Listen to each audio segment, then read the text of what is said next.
Bueno, pues vamos a informar el día de hoy sobre algo verdaderamente importante, trascendente. Se va a firmar un acuerdo para la adquisición de medicamentos, de equipos médicos, de vacunas con la UNOPS, que es una institución de la ONU. Esto significa que vamos a obtener toda la medicina en los países del mundo, medicinas de buena calidad, a bajos precios y sin corrupción. Vamos a resolver el problema de fondo el abasto de medicamentos, porque siempre han faltado medicamentos, se ha llegado a extremos, distribuidos adulterados, a muerto personas, y hay pruebas de que ha imperado la corrupción en todo lo que se compra. A esos extremos se ha llegado, roban al dinero. Entonces nos llevó tiempo, pero ya se logró. Esto no se podía llevar a cabo porque no lo permitía la ley. Los intereses creados que manejaban este negocio no permitían que se compraran los medicamentos en el extranjero. Era un monopolio. Fíjense lo que son las cosas, las contradicciones, el doble discurso. Se habla de libre mercado, ¿no? Que el neoliberalismo es libre mercado, competencia, pero en los bueyes del compadre, siempre y cuando no perjudiquen los intereses de los favorecidos, de los predilectos, de los que hacen jugosos negocios al amparo del poder. Entonces, afortunadamente se reformó la ley, nos ayudaron los legisladores, se los agradecemos mucho, y ahora se puede hacer compras consolidadas de todos los medicamentos en donde se puedan adquirir, repito, con la calidad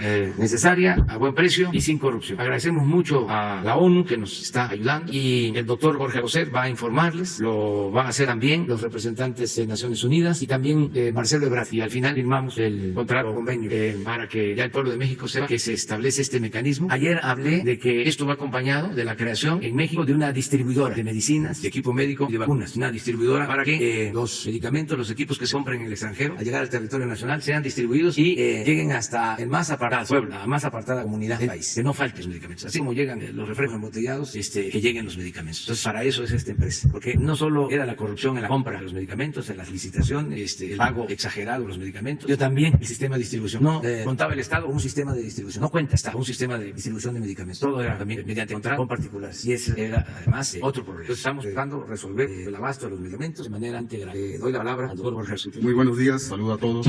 En el gobierno de la Cuarta Transformación estamos empeñados en cumplir nuestro compromiso de que todas y todos los mexicanos cuenten con medicamentos, vacunas y atención médica. Pero sabemos que nuestro empeño aún es una promesa. Y es que no solo nos ha bloqueado esta epidemia, también y desde luego la corrupción de los gobiernos neoliberales que dejaron en el abandono al Sistema Nacional de Salud y sembraron desesperanza en la población. La Oficina de las Naciones Unidas de Servicios para Proyectos, UNOPS, es la mano operadora de las Naciones Unidas. Ayuda a implementar soluciones humanitarias de desarrollo, siempre de calidad, para mejorar y garantizar, entre otras acciones, el uso eficiente de los recursos. Uno de sus distingos es la agilidad y capacidad técnica con que se implementan los proyectos. Como ha anunciado el señor presidente, la compra consolidada en el extranjero hoy se implementa mediante la firma de un convenio cuyo objeto será brindar asistencia técnica en asesorar las licitaciones por parte de la UNOPS al Instituto de Salud para el Bienestar, para la implementación y para la adquisición de medicamentos e insumos para la salud, y así cubrir las necesidades de abasto futuros. La transparencia en las licitaciones que llevan adelante estos organismos intergubernamentales cumplen con los más altos estándares, contribuyendo así a otro de los grandes objetivos de la presente administración, la erradicación de la corrupción que lamentablemente se ha instalado desde hace décadas en el país. Es importante aclarar que de las 3.643 claves que necesita el país, cerca de 2.000 pueden ser adquiridas a través de estos organismos internacionales. Es decir, la industria nacional no queda excluida, no le impide participar en los procesos de licitación que se llevarán adelante a nivel internacional por esos organismos. Sin embargo, solo podrán ser consideradas aquellas que cumplan con los altos niveles de calidad y honestidad que exigen esos organismos y desde luego nosotros. Para ello, el convenio tiene como anexo el listado de las empresas multadas e inhabilitadas por la Secretaría de la Función Pública y de aquellas que se encuentran en investigación. En fin, en el nuevo orden que se plantea con este acuerdo, las prioridades cambian. La honestidad del proceso pasa como una obligación de respaldo internacional. A continuación, el señor canciller está con usted, ¿no?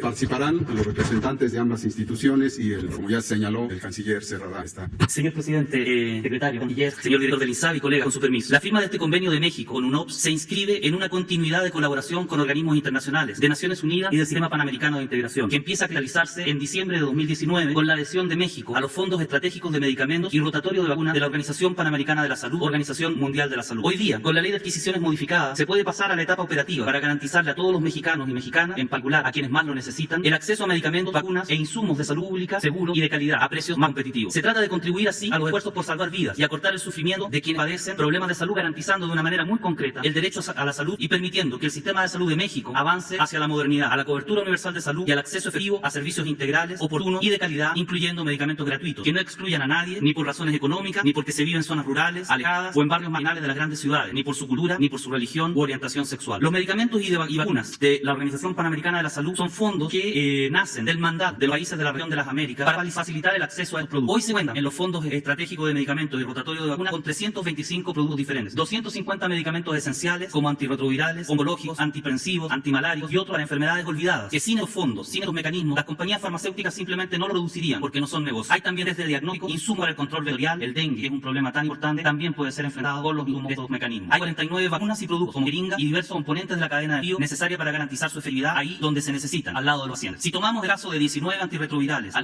comprar a través de la Organización Panamericana de la Salud, se lograrían ahorros de 74% en promedio respecto de los precios dados por Sencida en 2019, con economías que llegan hasta 97% en algunos productos. Es más, y pensando en algo que a todos nos interesa hoy día, en el marco de la iniciativa COVAX para acceder a la vacuna contra la COVID-19, los países de la región podrán contar con precios negociados a través del Fondo Rotatorio de Vacunas de la Organización Panamericana de la Salud. Además del precio, la OPS ofrece 5 votos para los países y en el caso de México, mucho antes de que se adhiriera a estos fondos, una cooperación técnica que abarca, por nombrar solo algunos aspectos, el apoyo para reforzar las capacidades para animar adecuadamente la demanda en función de la movilidad y de la moralidad que afecta a los mexicanos y mexicanas. Apoyo para reforzar la farmacovigilancia y cuidar de los efectos, saber que todo medicamento, no solo los que se compran por el medio, pudieran ocasionar. Apoyo para el diseño de programas de salud pública que recojan lo más avanzado del conocimiento a nivel mundial, como es el caso de la iniciativa HART, actualmente en implementación en México, que permite detectar y tratar a la persona con hipertensión y de paso salvar vidas también al protegerla de formas graves de COVID-19 en el caso que contraigan esta enfermedad. La seguridad, la actividad, la bioequivalencia y la biodisponibilidad de los productos que se adquieren está respaldada por el sistema de precalificación de la Organización Mundial de la Salud y por las mejores prácticas y recomendaciones de las agencias reguladoras de referencia regionales de la OPS, que es su secretariado técnico. Estamos hablando de la FDA de Estados Unidos, de la Agencia Canadiense de Regulación, de Anvisa de Brasil y varias otras, incluyendo por supuesto a la COFEPRIS de México. Pero estos fondos son mucho más que un mecanismo de adquisición, son desencadenantes de mayor transparencia y eficiencia. Se trata también, y esto es muy importante entenderlo, de fondos que funcionan desde hace 43 años en el caso de las vacunas y desde hace 20 años en el caso de los medicamentos. La Organización Panamericana de la Salud no está improvisando en este tema. Participan del Fondo Rotatorio de Vacunas 42 países de las Américas y 34 lo hacen del Fondo Estratégico de Medicamentos, en un esfuerzo de solidaridad que se asienta en los principios del panamericanismo, que hace que todos se beneficien de precios más bajos, producto de una mejor negociación con la industria al combinar una demanda que consolida las necesidades de países grandes y más desarrollados como Brasil, Colombia, Argentina y ahora México, con la de países más pequeños como El Salvador, Honduras, República Dominicana, Paraguay, ahí por nombrarlo algunos. Señor Presidente, señor Secretario de Salud, Canciller, señor Director del INSABI, colega, ustedes pueden contar con el compromiso y las capacidades de la OPS en el importante paso que México está dando para garantizar el derecho a la salud sin dejar a nadie atrás.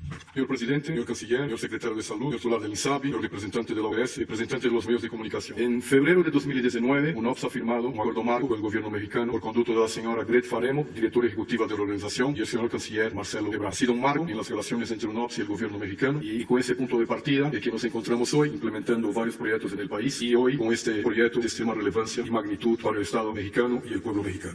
Para los colegas de prensa, reiteramos que la UNOPS es un órgano de Naciones Unidas cuyo mandato principal son las contrataciones públicas transparentes y el gerenciamiento de proyectos, siempre bajo la perspectiva del desarrollo sostenible y el fortalecimiento de las capacidades nacionales. Con el acuerdo que firmamos en el día de hoy, pretendemos la planificación y gestión eficiente de la compra consolidada de los medicamentos. Y una primera fase, la gestión de la compra consolidada anual de medicamentos para el periodo 2021, y para los subsiguientes años se realizará un ejercicio de análisis, estimación de la demanda y planificación de los eventos de licitación también para ese periodo. Y siempre acompañado con un componente de fortalecimiento de las capacidades nacionales del país. Entre las actividades específicas tenemos la consolidación de la demanda con el INSABI, la estimación del presupuesto. Estas fases preliminares, pre-licitación, son tan relevantes o inclusive más importantes que la propia licitación en sí. Estaremos trabajando con el INSABI y con las demás dependencias del país para que esta demanda sea consolidada de la mejor forma posible, y esto permitirá mejores economías de escalas en las compras. También una investigación de mercado que sea amplia y profunda, no una investigación de mercado solamente para cumplir con una etapa del rito del proceso de adquisición, no, una investigación de mercado sustantiva, amplia y profunda para mapear el mercado y a partir de ahí implementar la estrategia de adquisiciones. Las estrategias de licitaciones también haremos con el gobierno mexicano. ¿Por qué solamente una licitación? Podemos hacer más de una licitación por agrupamiento de claves, y eso permite que se pueda hacer las licitaciones de forma más célere y ir atendiendo las demandas del Estado mexicano. También reuniones informativas con el mercado, total transparencia. Luego, las bases de licitación, amplia publicación de las bases de licitación a nivel nacional, internacional, en los medios oficiales de Naciones Unidas y en las mejores y buenas prácticas de divulgación de licitación. Trabajaremos en la conducción de las licitaciones y evaluación de las ofertas, y quisiera mencionar un dato que pienso que es importante. De acuerdo con el sistema de adquisiciones de UNOPS,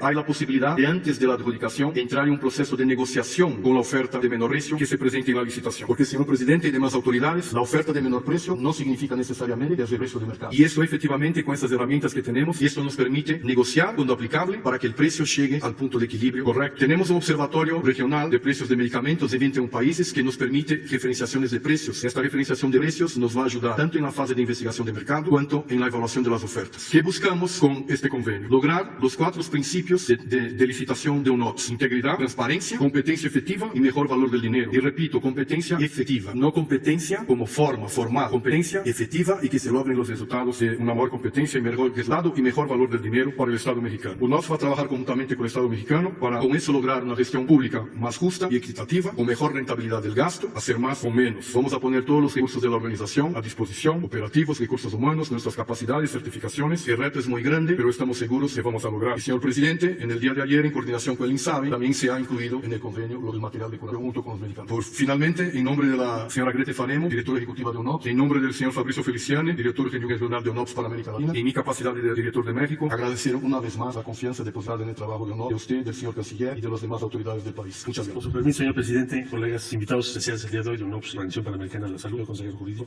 Bueno, muy breve, porque aquí se dijeron las cuestiones más importantes. Preparamos una presentación, nada más para que tengamos en claro esto de dónde viene. Ya se dijo que firmamos con la Organización Mundial de la Salud, la Organización Panamericana de la Salud, la adhesión de México a los fondos estratégicos y al fondo rotatorio desde el inicio del gobierno. Y con UNOPS, en realidad la historia viene desde que el presidente López Obrador, en un debate en campaña, dijo: voy a invitar a la ONU por primera vez en la historia a hacer licitaciones importantes en México. En febrero de 2019 vino Grete Faremo, Noruega, fue ministra en ese país, era secretaria general de la Junta de la ONU. Vino a México y firmó un convenio marco porque el señor presidente de la República nos pidió que así se hiciese, con el propósito de que las licitaciones, o varias de las licitaciones más importantes del país, pudieran realizarse con la participación de UNOPS, sea su asistencia técnica, o como el día de hoy, que nos convoca ya la primera licitación por encargo en la historia de México. Quiero subrayar eso porque lo que hoy estamos presenciando nunca había ocurrido más. Bueno, pues esto empezó en febrero del 2019. Se dijo: queremos, dijo el señor presidente, transparencia y las mejores condiciones posibles en aquello que adquiramos, en este caso los medicamentos. La siguiente, por favor. ¿Qué proyectos se hicieron del febrero del 19 para acá? Emisión de nuevo pasaporte electrónico mexicano, que será uno de los más avanzados en el mundo. La UNOPS estuvo presente, buenos asistencia técnica. Tren Maya ha estado participando de manera muy relevante junto con otras instituciones de la ONU, como la UNESCO, y el apoyo en los procesos de licitación internacional de cablebús, trolebuses y metro en la Ciudad de México, que se han traducido en ahorros significativos y también en el criterio de valor de las adquisiciones. La siguiente, por favor. Pues se hicieron una serie de modificaciones a la ley de adquisiciones porque no permitía que se hiciera una licitación por encargo de una agencia internacional, en este caso perteneciente a la Organización de las Naciones Unidas. Entonces, Cámara de Diputados, Cámara de Senadores, y aprovechamos para reconocerles ese esfuerzo y esa decisión, modificaron la ley para que se pudiera hacer una licitación por encargo. Es la primera vez en la historia que se le encarga a una agencia internacional una licitación de esta naturaleza. Para quienes nos están viendo, significa que se firma un contrato y entonces, en este caso, la UNOPS hará la licitación internacional, las adquisiciones, la contratación y finalmente la entrega al gobierno mexicano, en este caso al INSABI, y el titular aquí nos acompaña, Juan Fernando. Y como ya dijo el señor presidente, habrá para ese tiempo pues una agencia, una institución mexicana pública responsable de la distribución de los medicamentos, proceso en el cual recurrentemente ha habido una gran corrupción porque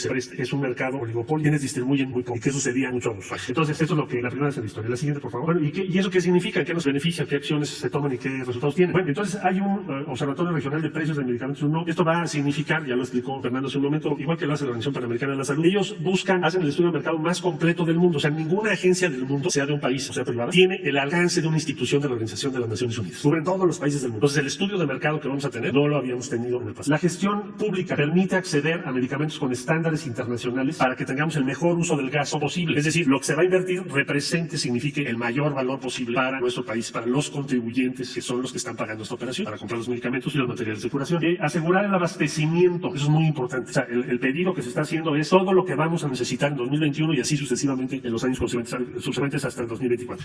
Esto es la siguiente, por favor. Entonces, mediante el acuerdo que se firmó en diciembre del 19 con la Organización Panamericana de la Salud y el Premio General de la Organización Mundial de la Salud, México participa en los fondos rotatorios de vacunas y en el Fondo Estratégico de Medicamentos e Insumos de Salud Pública. Ya lo explicó aquí nuestro colega de la Organización Panamericana de la Salud. Esto significa que también esa organización va a participar para garantizar que estos objetivos se cumplan. Entonces, tenemos el mejor equipo posible. El mejor equipo del mundo es el que va a trabajar por México. Sintetizo. Primera vez en la historia una licitación por encargo. Es decir, la Organización de las Naciones Unidas busca, valora, adquiere y entrega. Es un cambio de raíz. Se rompe la inercia de los oligopolios acostumbrados a imponer todo tipo de sobreprecios y abusos, y ya describió el señor presidente. Se rompe. Segundo, vamos a tener el valor más alto por el dinero que se va a invertir por temas. Entonces, licitación por encargo. Son 3,643 claves. Probablemente sea la decisión o licitación más grande de la historia en manos de la ONU, probablemente de un solo país. 6,800 millones de dólares más o menos. Y bueno, decir que todo esto se hace porque hay una voluntad evidente de romper con circuitos, prácticas, tradiciones y costumbres que nos llevaron desgraciadamente a mucha corrupción, desabasto y casos muy escandalosos. Nunca más en México volverá a haber algo a partir. Muchas gracias. Le pedimos al consejero jurídico que proceda.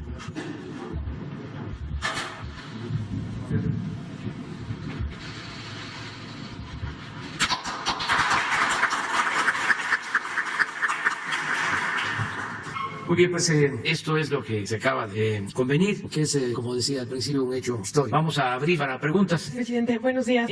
Primero quería preguntar sobre este convenio al representante de la UNOPS aquí en México. Si, según su experiencia, ¿qué probabilidades tienen las empresas mexicanas de quedar elegidas en las licitaciones sobre empresas de otras partes del mundo? Y también dijo que el reto es muy grande aquí en México y quería saber cuáles son los retos que ve. Sí, Las licitaciones serán públicas internacionales. Licitaciones públicas internacionales significa que están abiertas en igualdades de condiciones al mercado nacional y al mercado internacional. Obviamente que estaremos en coordinación con el país para adoptar y establecer los requerimientos de participación en estas licitaciones, los criterios de elegibilidad para participar de las licitaciones, pero son licitaciones públicas abiertas e internacionales. Y nosotros siempre con UNOPS sabemos que las licitaciones públicas internacionales, el mercado responde. Eso es muy importante. El mercado responde adecuadamente. Nosotros pensamos y entendemos que vamos a poder tener la mayor cantidad de claves adjudicadas en lugar de claves desiertas. Entonces, en ese sentido, lo que te le puedo decir sobre esta comparación de empresas nacionales o internacionales, los criterios de elegibilidad serán acordados con el gobierno, pero igualdad de participación y obviamente garantizando la seguridad, la bioseguridad y la calidad de los medicamentos y el menor precio. Y además, como he comentado, los sistemas de contrataciones públicas nacionales de los gobiernos en general son muy rígidos y no permiten, por ejemplo, la negociación de precios en la etapa preadjudicación que yo he mencionado. Las normas de UNOPS, las normas de Naciones Unidas permiten eso. Sobre los retos del proceso en general, es lo que nosotros ya hemos diagnosticado y le que ha mencionado el señor presidente, el señor canciller, es lograr la desconcentración de los proveedores, por eso que hemos dicho la competencia efectiva y también de que no necesariamente la oferta de menor precio es el menor precio. Eso se tiene que hacer una referenciación, hacer un análisis de mercado y en esta etapa de negociación se puede inclusive trabajar con los proveedores de que se haga una reducción cuando hay el punto de equilibrio. Obviamente nosotros sabemos el reto, el desafío, pero entendemos que las herramientas que tenemos están a altura de este reto. A usted quería preguntarle si pudiera darnos más detalles de lo que dijo hace 3 días, de que AMSA le va a regresar al gobierno $200 millones de la planta de agronitrogenado, porque hay fuentes de la empresa que han negado esto. Sí, mire, en el caso del señor Lozoya y en otros casos, el exgobernador de Chihuahua, Duarte, García Luna, no solo es hacer justicia, que no haya impunidad, sino también recuperar bienes del pueblo de México, bienes de procedencia ilícita. Entonces nos interesa 3 cosas en todos estos casos. Desde luego son las instancias correspondientes, las que tienen que, a la fiscalía sobre todo. Nos interesa primero que se conozca la verdad, que el pueblo sepa sobre el modo operandi, la forma en que saqueaba al país, o cómo se daba la impunidad, cómo llegamos al extremo de que se hacían estos negocios arriba sin recargo, cómo se llegó al extremo de que la seguridad pública estaba en manos de García Luna, que tenía un acuerdo con una de las bandas del crimen organizado. Entonces, por eso la verdad, para que no haya repetición. Primero. Lo segundo, el castigo a los responsables, que no haya impunidad. Y lo tercero, recuperar lo que se sustrajo de la hacienda pública, del presupuesto, que es dinero del pueblo. En el caso del señor Lozoya, hay una operación que se llevó a cabo, que fue la compra de la empresa de fertilizantes. Se estima que hubo un sobreprecio, se pagó de más, se estima que se pagaron de más alrededor de $200 millones. Esto lo tiene que revisar la fiscalía y se tiene que ver auditorías y se tiene ya estudiado el asunto. Esta planta la compró el señor Ancira, mejor dicho, la vendió el señor Ancira. Esta es otra de las cosas interesantes de la hipocresía del modelo neoliberal o neoporfirista. Privatizaban y estatizaban. Cuando Salinas privatizaron la planta porque había que deshacerse, el Estado no tenía por qué ocuparse de la producción y la distribución de los fertilizantes. Eso es lo que decía. Y se privatizó la planta en aquel tiempo y le llegó Ancira. Creo que antes fue de un exgobernador de Coahuila, que también había estado en Pemex, no recuerdo ahora su nombre, Rogelio Montemayor, también vinculado a Salinas de Gortari. Entonces llega a Ancira, de Altos Hornos de México, y él vende, de repente, ¿no? Resuelven de que hacía falta tener una planta de fertilizantes, que había que estatizar lo que habían privatizado. Pues cómo no, si estaban de por medio los billullos. Entonces es muy falso todo, por eso hablo de hipocresía. Son privatizadores, son estatistas, de acuerdo a la circunstancia. Y lo que son, pues los dejo a ustedes, lo que verdaderamente son. Entonces ahora se detiene al señor Ancira, dueño de Altos Hornos, o socio principal de Altos Hornos. Tiene una negociación con otro empresario, le vende acciones o le vende la planta, y el otro empresario, el que compra las acciones o la planta, se vuelve socio mayoritario, nos manda a decir que si se realiza la operación, antes que nada, él llegaría a un acuerdo con el gobierno para devolver los $200 millones. Si devuelven el dinero, ese es un asunto también legal que corresponde resolver a la fiscalía, pues es una especie de reparación del daño. No sé si sea reparar todo el daño, pero creo que es algo que podría ayudar a los implicados si devuelven el dinero. Ahora, si no devuelven el dinero, pues el juicio sigue adelante como está establecido, como está contemplado. Cuando yo hablé de que había la posibilidad de que se iba a devolver el dinero, dijo en un periódico de que no era cierto, de que se había había solicitado información a socios y que no estaban dispuestos a devolver el dinero. Bueno, no hay ningún problema, no hay devolución del dinero, sencillamente no hay acuerdo. Nosotros no vamos a otorgar ninguna concesión si no recuperamos lo que se llevaron. Es el mismo caso de Odebrecht, de la planta de etileno 21. ¿Cómo vamos a seguir pagando por ese contrato que firmaron durante el gobierno de Calderón, que obliga a dar un subsidio de hasta el 40% por el gas que Pemex le entrega a esta planta? ¿Cómo hicieron eso? Porque estamos hablando de cientos, miles de millones de pesos. Entonces ya Pemex está haciendo los trámites para que no se mantenga ese contrato leonino, porque se está estafando, se está robando a la nación. Entonces, en todos estos casos, lo de León García Luna, nos importa la extradición, porque aquí también hicieron negocios y hay dinero de por medio. Ayer se dio a conocer en Estados Unidos que dos cercanos al señor García Luna están ya siendo enjuiciados o indiciados como presuntos responsables, ¿no? También de delitos. Y en todo esto, pues nosotros queremos saber qué se recupera. En el caso del exgobernador de Chihuahua, se habla de bienes en Estados Unidos y de otros casos que se van allá y compran ranchos, departamentos, residencias, llaves, de todo, con dinero del pueblo de México. Y allá tienen un sistema en donde les permiten ser testigos protegidos. Aquí no se aplicaba eso. En el caso de los delincuentes de cuello blanco, y obtienen toda la información y sí les reducen penas y les confiscan los bienes, pero ya Marcelo tiene instrucciones de que en todas esas confiscaciones de bienes que tienen como origen la hacienda pública, que es dinero del pueblo de México, se establezca comunicación con el gobierno de Estados Unidos para que nos entregue eso que se confisca, y se ha ido avanzando. Me gustaría incluso que platicara sobre eso. A ver, no nos vamos a desviar mucho, pero es interesante el tema de cómo se quedan con todo, no nos dejan nada. Bueno, nos dio instrucciones el señor presidente de la República, junto con la Unidad de Inteligencia Financiera, y hemos pedido el auxilio de la Fiscalía General de la República para aplicar varias convenciones, acuerdos con los Estados Unidos vigentes respecto a los bienes divididos en dos grandes capítulos, lo que tiene que ver con el narcotráfico, es decir, bienes, cuentas bancarias, empresas vinculadas al narcotráfico, que tengan esos bienes, esos activos en territorio de los Estados Unidos, pero que sus operaciones sean de México o estén vinculados a ilícitos en México. Y lo mismo para aplicarlo en el caso de delincuentes denominados de cuello blanco, que lo que hacen es tener sus inversiones a nombre de familiares o empresas en las que no participan o no se puede demostrar fácilmente que participan ellos en los Estados Unidos, en territorio de los Estados Unidos. Entonces, esas dos cosas las estamos trabajando con quién, con la Unidad de Inteligencia Financiera, Tesoro de los Estados Unidos, Fiscalía General de la República en el ámbito de su autonomía, con su contraparte en los Estados Unidos, Departamento de Estado, Secretaría de Relaciones Exteriores, Secretaría de Seguridad y su contraparte o sus contrapartes en Estados Unidos, Departamento de Justicia también. Entonces, eso es en donde vamos ahora y estaremos informando, pues de acuerdo a las instrucciones que nos dio el señor presidente. Hay muchos casos, bueno, simplemente con revisar ahora en las audiencias de los juicios, por ejemplo, del exgobernador de Chihuahua, estamos siguiendo el proceso. Cuando ofrecen fianza y ofrecen propiedades, pues evidentemente estamos solicitando toda la información correspondiente y así sucesivamente. Y así será. Con las autoridades estadounidenses, como lo estamos pensando, si se puede hacer o... No, claro que sí, hay una mesa permanente de trabajo, estamos intercambiando mucha información, están anuentes, hay un acuerdo para ello y vamos a tener resultados. Por eso ayer cuando fue la audiencia, pues estuvimos al tanto y tuvimos acceso a la información. Yo creo que la cooperación entre México y Estados Unidos en este momento, en esas materias, pues debe ser de las mejores que hemos tenido en la historia reciente de México y espero que así podamos rendir frutos, igualmente con Canadá. Muchas gracias. Presidente, el empresario que dice que le mandó ofrecer los $200 millones, ¿se trata del dueño de Villacero? Sí, el señor Villarreal. Y si me no sé si sea así su empresa. Pero sí, Julio Villarreal. Si me permite una pregunta más, la Secretaría de Salud propuso semáforo rojo para la Ciudad de México. ¿Tiene conocimiento de qué pasará aquí? No, eso lo van a resolver.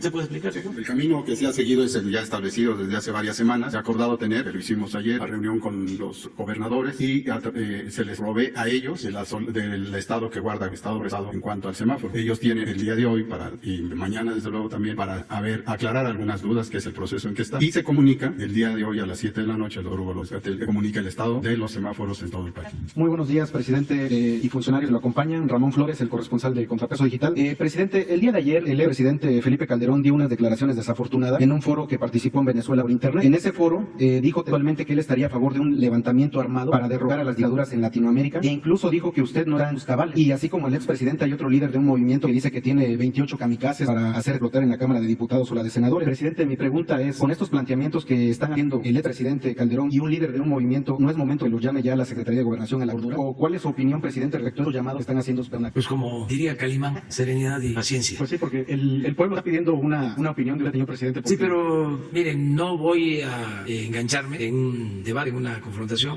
Hay de parte de nuestros adversarios, de los conservadores, mucho nerviosismo, también utilizando un dicho de mi pueblo. Por algo será. Entonces, lo mejor es no caer en ninguna provocación. Y cada quien es responsable de sus actos. Entonces, nosotros garantizamos la libre manifestación de las ideas, el derecho a disentir y la libertad. Ya la gente pone a cada quien en su lugar, en su sitio. El pueblo de México es un pueblo muy consciente, muy avisado. Es veces ya lo he dicho, un ejemplo mundial. Es de los pueblos con menos analfabetismo político en el mundo. Por eso la transformación va hacia adelante, porque tenemos el apoyo, el respaldo de millones de mexicanos, mujeres y hombres libres, conscientes. Pueden estarnos atacando día y noche, un día sí y el otro también, como lo hacen en los medios de información, como nunca había sucedido. Nunca habían atacado tanto en la historia moderna a un presidente y no pasa nada. Tenemos un escudo protector, un detente, que es el apoyo de nuestro pueblo. Es nuestro ángel de la guarda, el pueblo de México. Entonces, por eso resistimos y vamos hacia adelante, y el único compromiso es con la gente, no fallar. Lo que me dijo cuando iba a tomar posición, iba yo ¿sí? a la Cámara de Diputados, un joven en bicicleta me acercó y me señaló: no nos vayas a fallar, no tienes derecho a fallar. Eso es, no fallarle al pueblo. Presidente, mi segundo planteamiento es que en varios días en los programas se han comunicado varios trabajadores de diversos estados de la República y ellos nos piden que hagamos este planteamiento a su gobierno. Con esta pandemia, presidente, se podría hacer una sesión a los trabajadores del país para que ellos puedan retirar el 10% de sus ahorros en las AFORES, ya que muchísimos trabajadores no tienen acceso a programas de su gobierno. Además, esto ayudaría a la reactivación de la economía interna. Se podría hacer un programa que sea en conjunto entre su gobierno y el presidente de la CONSAR, el doctor Abraham Everardo Vela Díaz, para apoyar a los trabajadores más afectados por esta pandemia. Ellos lo único que piden es que se pueda hacer un programa para que ellos puedan retirar el 10% de sus ahorros en las AFORES, que se haga como una excepción, porque en esta pandemia pues, ellos están sufriendo los estragos, que ya llevan más de 90 días sin laborar, que les han acabado sus ahorros. ¿Qué podría decir al respecto? Bueno, que se analice la propuesta. Le voy a pedir al secretario de Hacienda que vea si se puede y si es en favor de los trabajadores, si les ayuda. O sea, hay que analizarlo. Retomamos lo que estás planteando, sí, con Jesús, y a ver qué nos dice el secretario de Hacienda, si es posible y si beneficia realmente a los trabajadores y si se puede legalmente llevar a cabo, ¿no?, esta acción. Muy bien. Y luego tú, los dos. Hola, buenos días a todos y a todas. Soy Nuri Fernández de La Caracola y tengo dos preguntas. Una está dirigida a usted y a Cristian Morales de la Organización Panamericana de la Salud y Organización Mundial de la Salud. Y la segunda sería para el canciller Ebrard. La primera pregunta tiene que ver con la situación actual de la pandemia. La pandemia ha pasado de un momento de concentración en centros urbanos, en países con altos ingresos, a un momento de gran dispersión y está golpeando en África, en la India, en zonas mucho más depobradas. Según el director de la Organización Mundial de la Salud, en este momento hay 70,000 indígenas en América que tienen ya coronavirus. Entonces, aquí se está implementando un programa que en realidad parte de los acuerdos de Alma Ata de la Organización Mundial de la Salud, que es un programa de atención comunitaria, de atención primaria de la salud, que comenzó aquí en la Ciudad de México y en otros estados. Aquí en la ciudad ya se han visitado 2 millones de casas buscando casos y ahora empieza a replicarse en estados donde hay pues una gran pobreza, presencia indígena, y en particular hay que llevar en cuenta que hay 196,000 comunidades de menos de 2,500 habitantes y el 30% de estas comunidades están muy alejadas, ¿no? Bueno, mucho las has mencionado.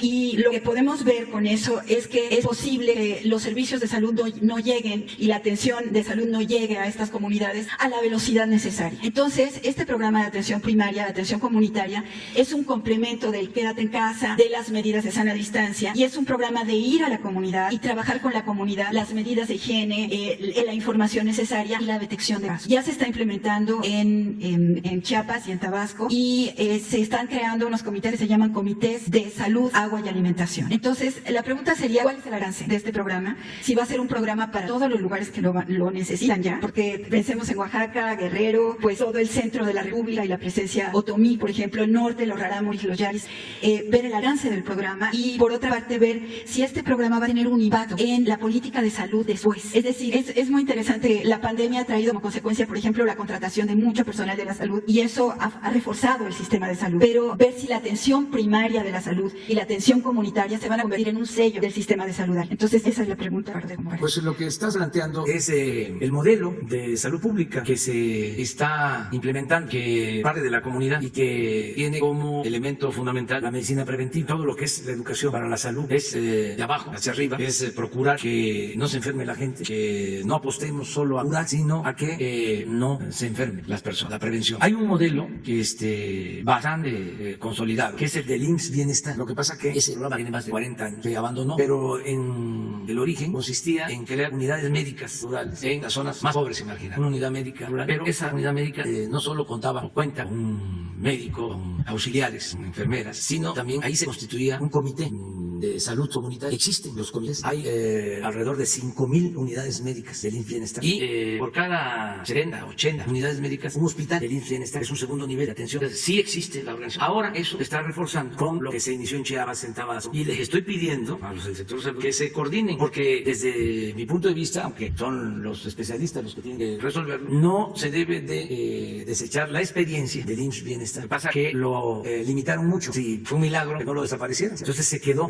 estancado con las 5,000 unidades médicas y 80 hospitales. Ya los visité todos. Y en los hospitales tienen, por ejemplo, un sistema de atención a la juventud con 4 programas de prevención para embarazos no deseados. Tienen no a los productos chatarra, trabajan la no violencia. Me falta adicciones, estaban caras. Entonces los jóvenes se reúnen. O sea, es muy buen modelo de salud. Eso se va a ampliar, pero no es un programa piloto, es el programa de salud pública del gobierno, que comienza de esa manera, atendiendo de abajo hacia arriba.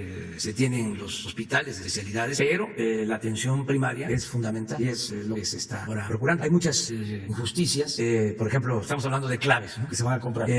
Son medicamentos clave. En una unidad médica de la Sierra de Chiapas, en Motocintla, en El Porvenir, o en Chihuahua, la Sierra también, tienen derecho a 120 claves, nada más. En una unidad médica, sí, tenían, pero quién sabe, doctor, porque estamos en proceso. En un hospital voy a tener 600 claves. Y obvio, en un hospital de especialidades en la Ciudad de México, 1,000, 2,000. O sea, ¿por qué no todos los medicamentos? ¿Por qué abajo nos da la gente en menor número de claves de medicina o medicamentos? Entonces todo eso se está revisando con el nuevo modelo, pero es muy buena tu pregunta. No sé. Si me permite, presidente, solamente agregar que en el mismo lugar, en abril del 2019, todos los ministros de salud de la región se dieron cita para hacer el balance de lo que había sido en los 40 años que habían sucedido después de Alma Ata, en el marco de los años 2000, 2020 y hacia el futuro, hacia 2030. Y ahí se lanzó un compromiso asumido por los países de la región de las Américas, con México liderando este movimiento, de aumentar el financiamiento para la salud, justamente en el primer nivel de atención, y la transformación de los sistemas de salud basados en un enfoque de atención primaria en la salud que ponga al centro a la persona, la familia y su comunidad. Que no se limite al primer nivel de atención, como viene a decir el señor presidente, sino que ese primer nivel de atención se consolide y permita articular las referencias y contrarreferencias por los niveles de mayor complejidad. Esa filosofía que tiene al centro también el derecho a la salud, la solidaridad, la participación social y el enfoque intersectorial se está aplicando en la lucha contra la COVID-19 en México, y es uno de los muy pocos países en el mundo que lo está haciendo con un enfoque de innovación tremendamente importante, que está dejando ejemplo, está haciendo camino, está haciendo historia, porque no solo permite ir a buscar tempranamente los signos de alerta de los casos sospechosos de COVID-19 que van a domicilio para poder referirlos justamente a esos niveles de mayor complejidad, los hospitales COVID, sino que también permite proteger a quienes sufren de hipertensión, de diabetes y de otras enfermedades crónicas y están por lo tanto más a riesgo de desarrollar formas graves de COVID-19. Y por último, y muy importante, se puede con esto aterrizar los mensajes de comunicación de riesgo a nivel comunitario, porque no es lo mismo, los mensajes son lo mismo, pero no se dicen de la misma manera a nivel nacional, a nivel estatal o en las diferentes colonias de las grandes ciudades y por supuesto en las zonas rurales y alejadas. Entonces este enfoque articula también con esta transformación hacia la modernidad del sistema de salud mexicano, y esperamos que los demás sistemas de salud de la región también puedan seguir ejemplo. Y una pregunta para Marcelo.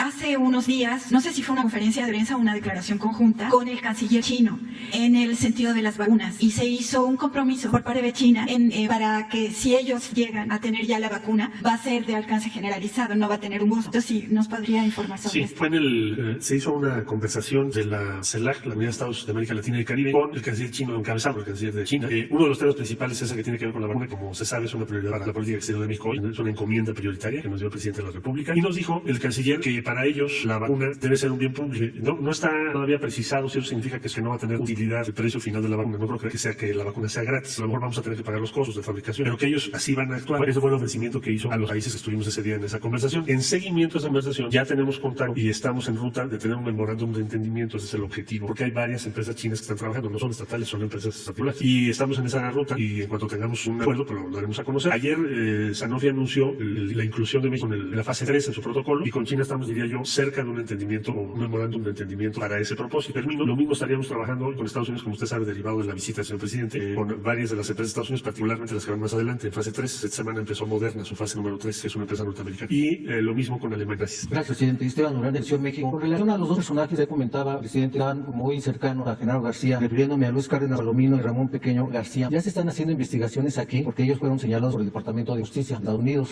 También hay algún blindaje dentro de la operación que está manejando el secretario Alfonso Durán sobre el personal que está ahí también muy cercano a él, está blindado, y dado de que si él se va, él quiere ser gobernador, ¿qué tipo de blindaje se le brindaría a la para evitar que haya alguna infiltración por parte del crimen organizado, o que los elementos estén ahí, los incurran en corrupción, como hicieron esos personajes que están muy cercanos a Genaro García? Yo ahorita le hago el favor. Bueno, tengo información de que sí, la Fiscalía está llevando a cabo una indagatoria en el caso de García Luna, hay una investigación, incluso la solicitud de extradición y también de el equipo que lo rodeaba, de modo que es muy probable que existan investigaciones, sobre todo de la unidad de inteligencia financiera, en el caso de estos personajes, de estas personas que fueron señaladas ayer en Estados Unidos, y yo estoy seguro que va a la fiscalía porque le corresponde hacer. Presidente, hay inquietud también en lo que es el Mexicali, California, y ver si hay posible, ahorita que va a hacer su visita allá al norte, de personas que están siendo despojadas de su patrimonio, inclusive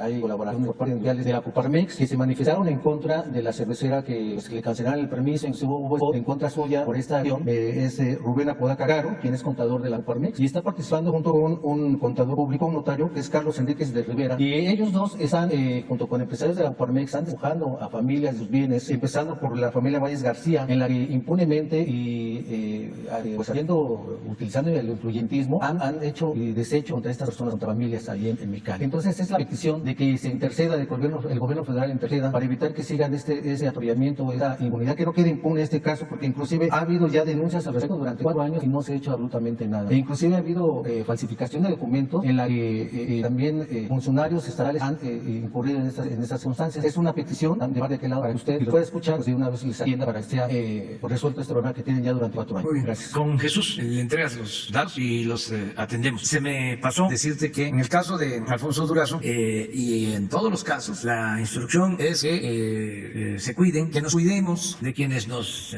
rodean, que no se permita que gente sin escrúpulos, gente deshonesta, trabaje en el gobierno. Ya pasó ese tiempo. Y todos tenemos que cuidarnos y que no haya influyentismo, ni amiguismo, ni nepotismo, ninguna de esas lacras de la política. Eso es una indicación y todos están pendientes. Y yo le tengo confianza a Alfonso Durazo.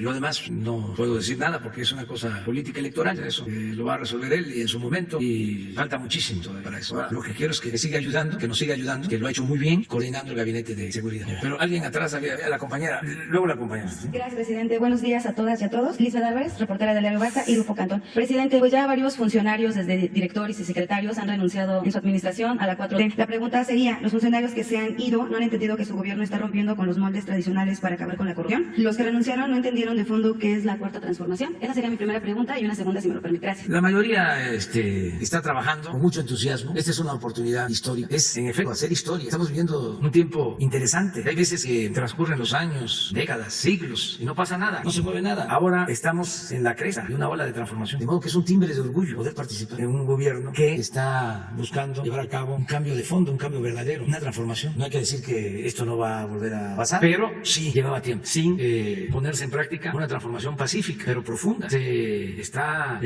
haciendo a un lado al antiguo régimen de injusticias, de corrupción, de privilegios. Estamos creando algo totalmente nuevo. Ya no es el camino trillado de siempre, ya es una nueva forma de hacer política. Es el establecimiento de la democracia, del verdadero Estado de Derecho, del respeto a las libertades, de la justicia. Ya el gobierno no está al servicio de un grupo, de una minoría, está al servicio de todos. Ya se separó el poder económico del poder político. Ya el gobierno representa a ricos y representa a pobres, representa a los que viven en el medio rural, los que viven en la ciudad, de todas las clases sociales, de todas las preferencias sexuales, de todas las corrientes de pensamiento. Entonces sí es una transformación. Por eso no se van, porque no es mucho por la haga.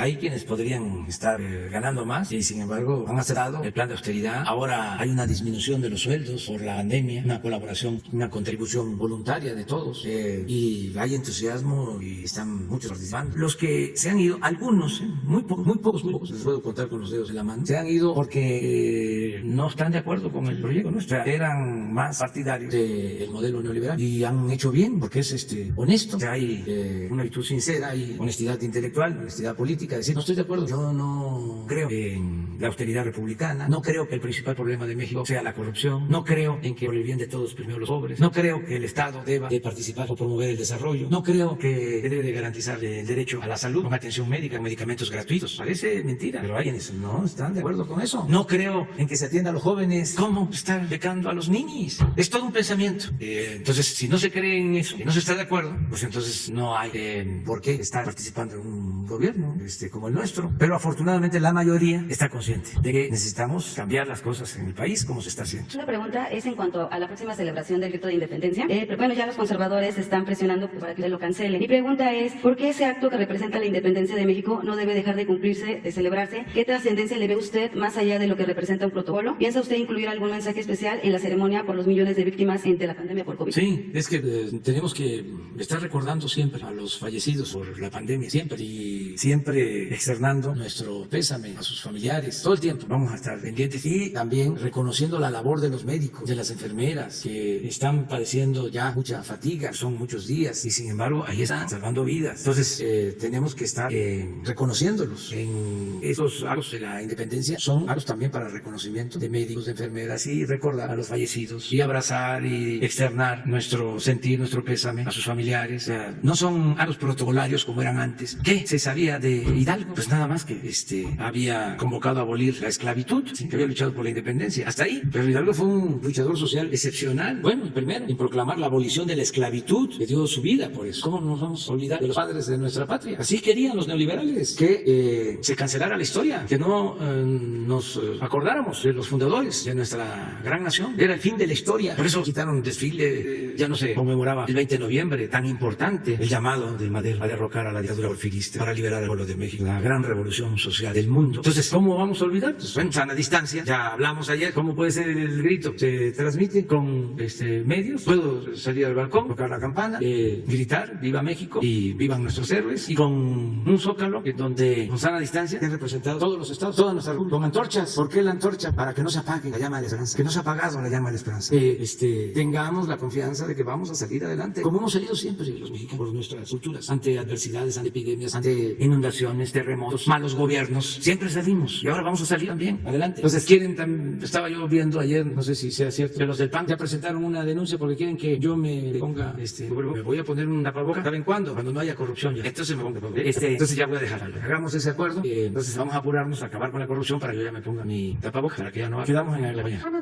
Preguntarle, Cristina Hernández de Publimetro. Quería preguntarle, comenzó a circular información sobre que el expresidente Enrique Peña Nieto estaba ya bajo custodia policial en España. Me preguntaba si tiene alguna información al respecto, o si ya dieron alguna orden de aprehensión, o por qué sería la custodia policial, si tiene alguna información. Dime, ¿o? Sí, que tiene el expresidente Peña Nieto policías.